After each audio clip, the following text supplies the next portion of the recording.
Greetings and welcome to my channel. So today we're going to do some plantain puff puff.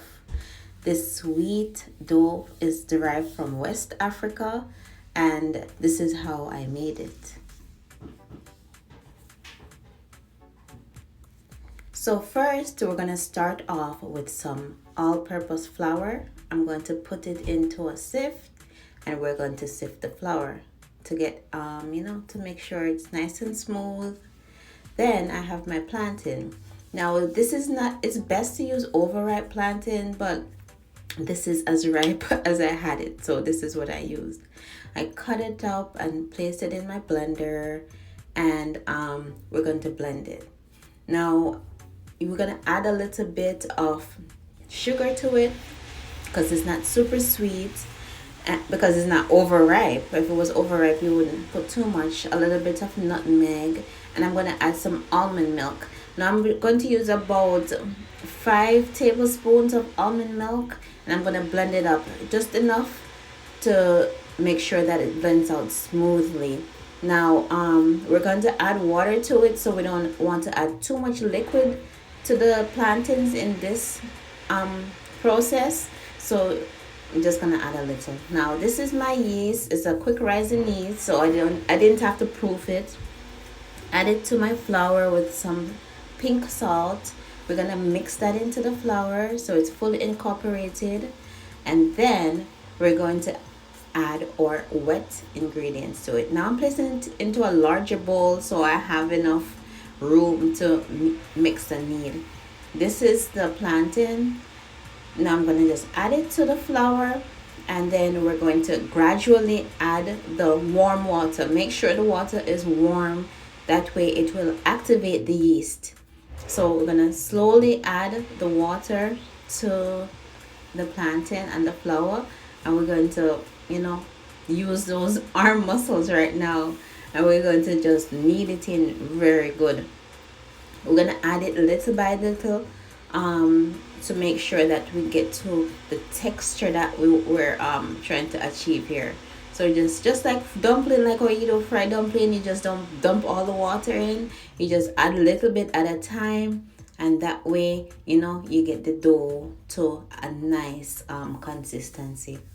So we're going to keep on doing it, and as you see, it's really sticky right now. So we're going to just keep on kneading a little bit. We're going to scrape down the sides to make sure that everything is fully smooth and nice. Now I'm going to use some cling wrap to cover it. So we have to let the dough rest to let the yeast make the flour rise, right? And then this is what it looks like after about an hour.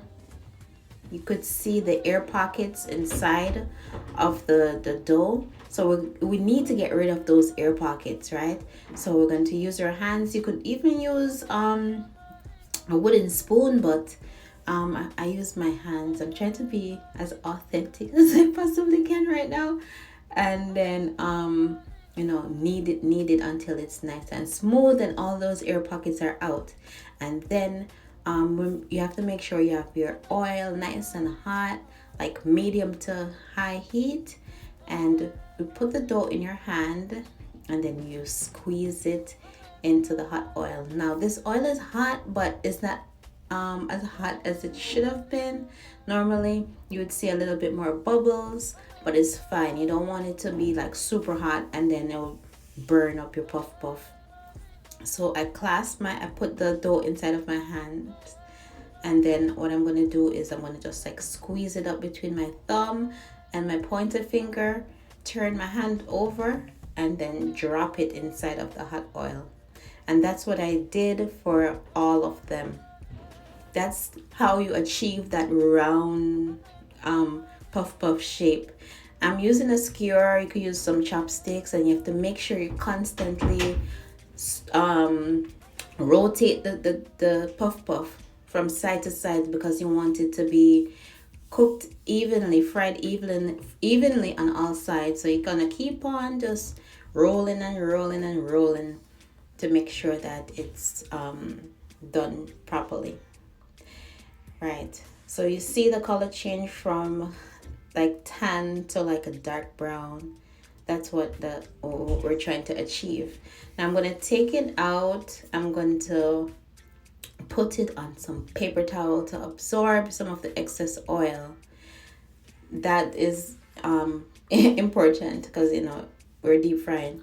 You could also add it to parchment paper, but I decided to add it to some paper towel.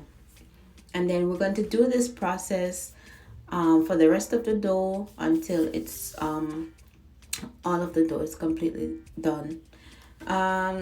This makes a real large batch, and it's yummy. So if you have a family, you have a large family, they'll enjoy this. So you do the same process. You make sure you spin around the puff to make sure that it's fried evenly on all sides. You remove it from the oil and place it on some paper towel. And that's how I did. And that's it. That's how I made my sweet plantain puff.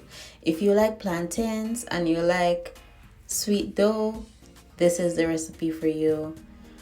Now I had this with some baked beans that I made in my crock pot. And of course you're gonna have to put some plantain on the side and some veggies. And it was so delicious.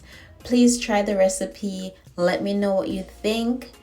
Don't forget to like. Don't forget to subscribe, share, support this sister right here.